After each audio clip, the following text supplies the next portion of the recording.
কাদের গফফার, তুমি জলিল জব্বার, তুমি কাদের গফফার, তুমি জলিল জব্বার, অনন্ত অসীম তুমি রহিম রহমান।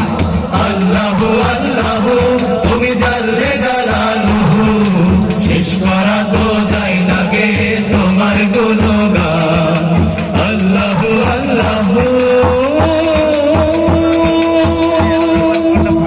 তুমি মাটির আদমকে প্রথম সৃষ্টি করিয়া ঘোষণা করিয়া দিলে শ্রেষ্ঠ বলিয়া। তুমি মাটির আদমকে প্রথম সৃষ্টি করিয়া ঘোষণা করিয়া দিলে শ্রেষ্ঠ বলিয়া। তাই নূরের ফেরেশতা করে আদমকে সেজদা, তাই নূরের ফেরেশতা করে আদমকে সেজদা। সবার চেয়ে দিলে মাটির মানুষকে সম্মান।